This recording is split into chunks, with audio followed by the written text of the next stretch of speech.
having focus and knowing what is the most important thing to rally your teams and company around is the thing that's going to make you more successful than those who are trying to figure out everything at once. There is no exact playbook for growth. People want to keep this secret. For the most part, companies are successful because they've managed to excel at one or two channels. I think a lot of times your growth is dictated by the market. Word of mouth, though important, does not work when you don't have any customers. I'm Dave. You get ready to scale or die.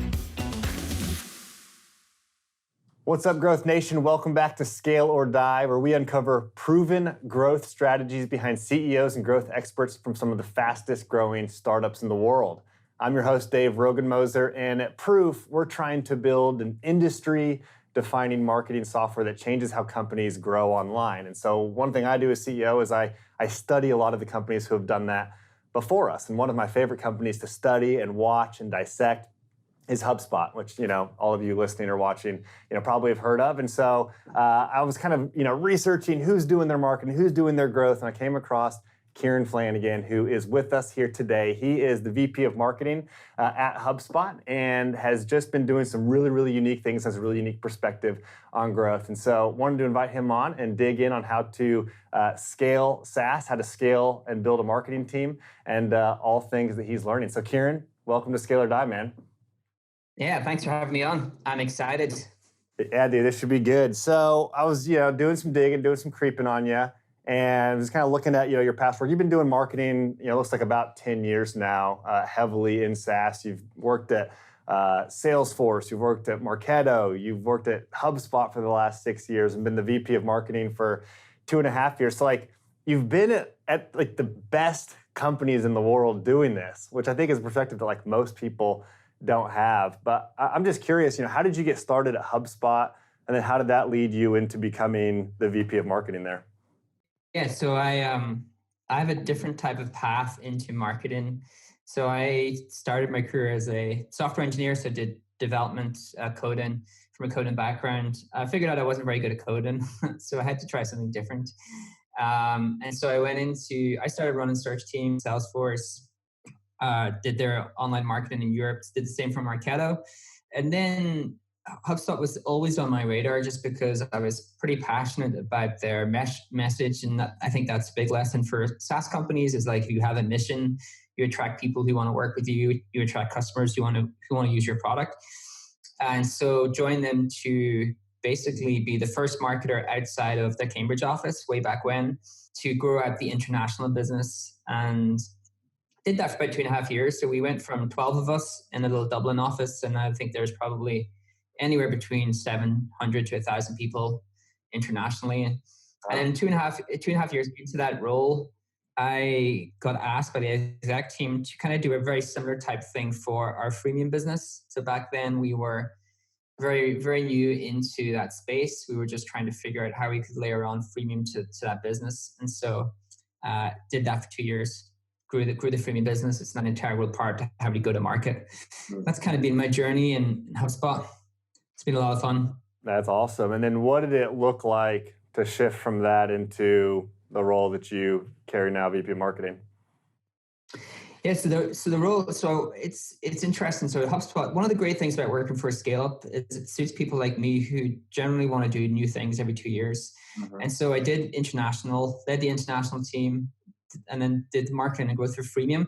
And it's hard to describe this, but HubSpot then kind of took the freemium business. So we were like our own company within HubSpot trying to figure out this freemium thing. And it worked really, really well. And at some point, HubSpot basically acquired our freemium company and just layered in freemium to the entire go-to-market. And so then we split the funnel. Instead of me just owning all of the freemium acquisition, the monetization of those freemium users, today, I just took the whole top part of the funnel. So all of the leads we generate globally, all of the users we generate globally, they're all my different teams who do that for HubSpot. Gotcha. Very cool. And is your team, are they distributed? Are they all in Dublin with you, or how does that look? No, nearly very few of them are in Dublin. So there's, a team of about 40 there. There's about 3 or 4 of us in Dublin.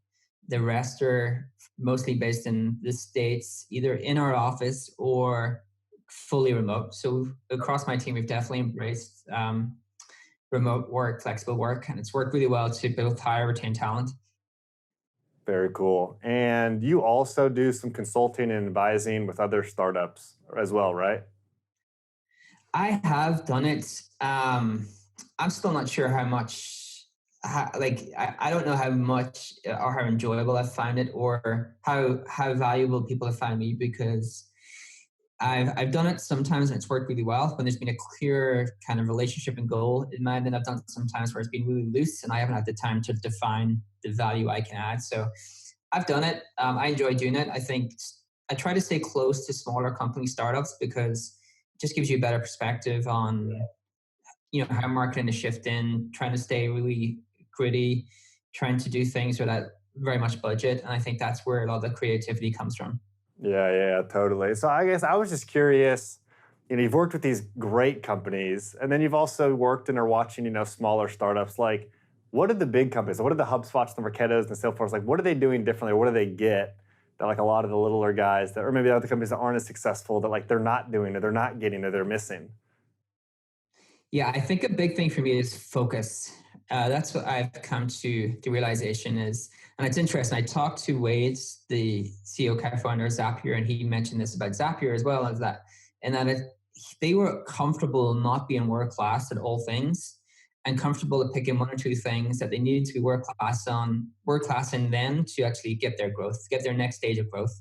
So they weren't like worrying and losing sleep about all of these other things that they just weren't great at. They were okay, like pushing them down the road, knowing that they were going to get better at them over time. But the things that they knew they had to excel in right there and then, they doubled down on. They made sure they had the right talent. They made sure they had the right focus, the right prioritization. I think that's what differentiates, companies that are successful. Obviously, the product matters a lot. The founder matters a lot. The exec team, all those things matter a lot. But having focus and knowing what is the most important thing to rally your teams and company around is the thing that's going to make you more successful than those who are trying to figure out everything at once. And so what is that like for your team at HubSpot then in your mind? So for us, like HubSpot's kind of unique, right, in the B2B space in that 100% of our sales is made from something that we acquire, the marketing team acquire, right? So it's all inbound demand. It's either the leads we generate or the users we generate within our freemium model. And so if you're a public company like HubSpot and you're expected to grow as rapidly as we grow, that means our focus is pretty clear next year in that we have to continue growing that demand engine. But the other thing we try to do is think, now we have the luxury of doing this. I think Scaleups have this luxury, startups do not have this luxury, and that we can think 18 months, 24 months down the line and start trying to make sure that we are making investments today to ensure that the channels that we are growing from today, or like to make sure that the channels we are growing from, knowing that they're going to plateau at some point within the next year or two, that we have new sources of growth, right? So we are constantly trying to have that balance of, here's how I'm going to grow for the next 12 months, but actually here's the investments we need to make now to make sure in 24 months' time we have new growth channels. And that's kind of what the mission is for my team, is to be successful in 2019, but to layer on new channels that are going to see us grow or accelerate our growth 2020, 2020, or 2021. Interesting. And so you guys do no outbound at HubSpot? Just like no like cold outbound, it's all inbound, which obviously is your thing. Yeah, it's the demand we generate. So we have reps, and what we call outbound is actually reps calling into the database. So the database of either users or database of leads. And we also try to get smart in terms of reps not needing to do that. We try to look for signals of intent, either within our lead funnel or our freemium funnel. So a signal of intent in the freemium funnel, maybe you using certain features, maybe you using hitting a certain trigger. So if a feature has X% of time free, you can use that feature for, and having a trigger that then rotates you to a salesperson because we know there's certain buying intent. So we definitely tried to not only make sure that the reps don't need to spend their time prospecting, but also they can spend their time working with customers or potential customers that have real high buying intent, that have shown signals that mean they're interested in your product.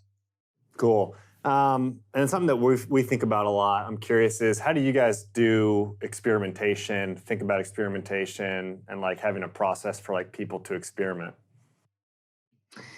Yeah, so it's a pretty experiment heavy culture in HubSpot. We've used many different frameworks. So we've been through Pi, Ice, and I think there's I think everything actually comes into everything is basically similar to Pi, I think. So we have the individual build out a doc that looks at the potential upside of any experiment, has a clear hypothesis, has clear data to show that they've researched the hypothesis to make sure that they formed it in the correct way. And then the ease, which the ease is again to make sure that you actually have the things you need to be successful. And so I think the thing we try to make sure is that people run experiments because they make sense and not experiments for experiment's sake, right? And I think your time is valuable. So that's generally how I think documentation of experiments generally forces the person to make sure that they have a very clear plan and they've marked off all of the things you want to see in a very well articulated experiment. And that's kind of how we've approached it. Love that.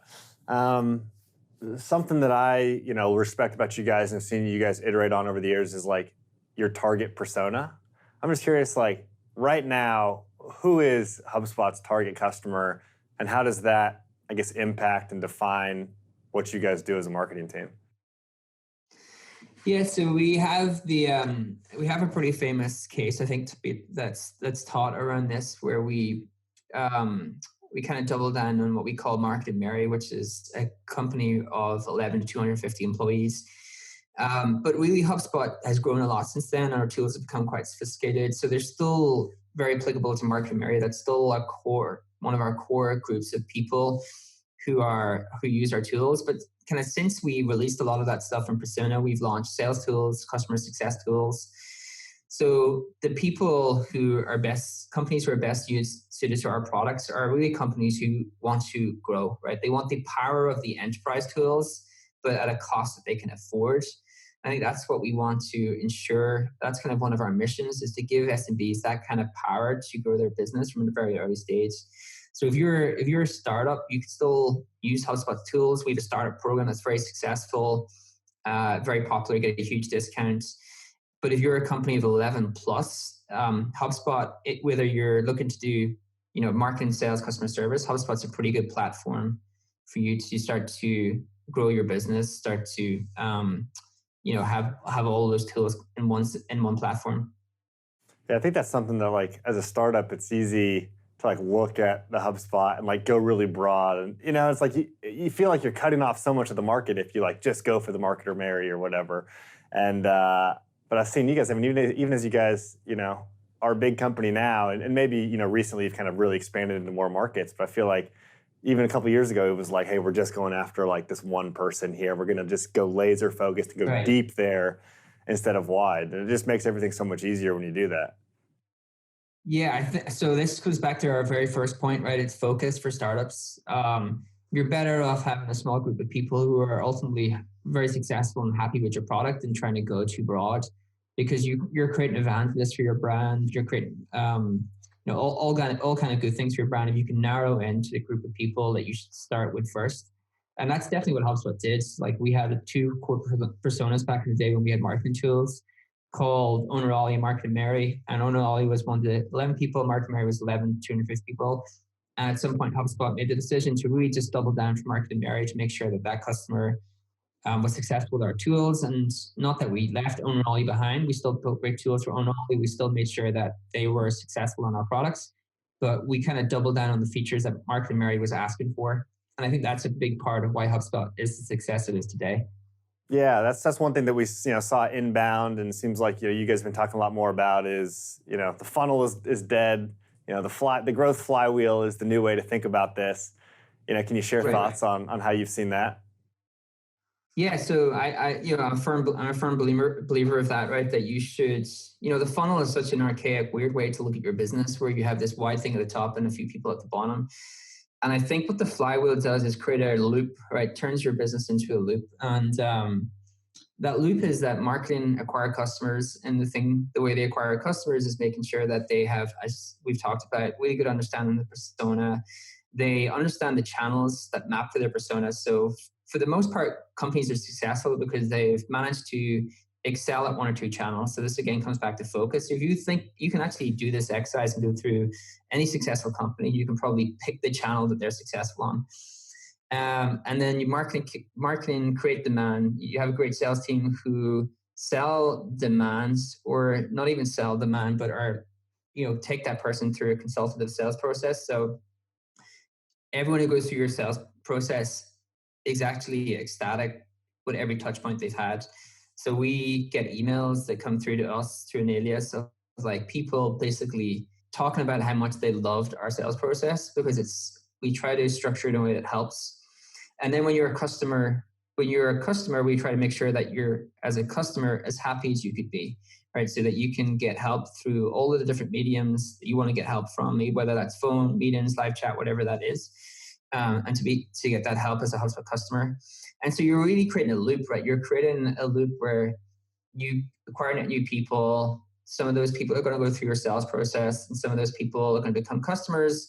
They're going to be really happy customers, and they're going to go and talk and refer you to other people, because word of mouth is today more important than anything else. Recommendations are what people really put most of their value in when choosing a product. And so that's what we mean by the flywheel versus funnel, is that your company, like your customers, or basically your revenue doesn't stop when someone becomes a customer. Your customers are part of your growth engine, and they should be thought of it that way. So I think most companies are probably under-invested in their customer success teams. Yeah, I like that idea though, that like, even the people that leave the funnel, and don't buy, if they had a great experience in the sales process, like value is added, you're going to get value back. Like it doesn't have to pop out of the bottom of the funnel for it to be a win. You could have a win all the way, at the first touch point. Yeah, I think the thing to think about if you're a tech company today is product is commoditized, right? It's very difficult to create something new. It's easier to create something today because it's just easier to build because of the different advancements. It's easier to build software. And so the thing that you can win on is customer experience, right? The experience you create when you are marketing to your potential customers, the experience you create when you're selling to those customers, the experience you create when they are actual customers and interacting with your brand. And I think that sets you apart if you're a brand today, is like the experience of all the different people who are touching your brand at different points in that sales cycle. All right, man. So wrapping up, we've got just 6 questions, what I call the salty 6. These are just 6 rapid fire questions for us to get to know you better. I don't know why it's called salty, but it is, and they're coming at you. So you ready for the salty 6? Let's do it. I'm excited for the salty 6. All right. Number 1, what do you do for fun? I box. I'm going to go boxing tonight. Oh, really? Very cool. And do you like compete, or is it just for fun? It's not. So I would say it's for fun, although still kind of like I spar and everything, so it's violent fun. But I do not compete, and I have no plans to compete. But I spar, we spar and everything like that. Okay, very cool. Love it. What's the best conference you've ever gone to?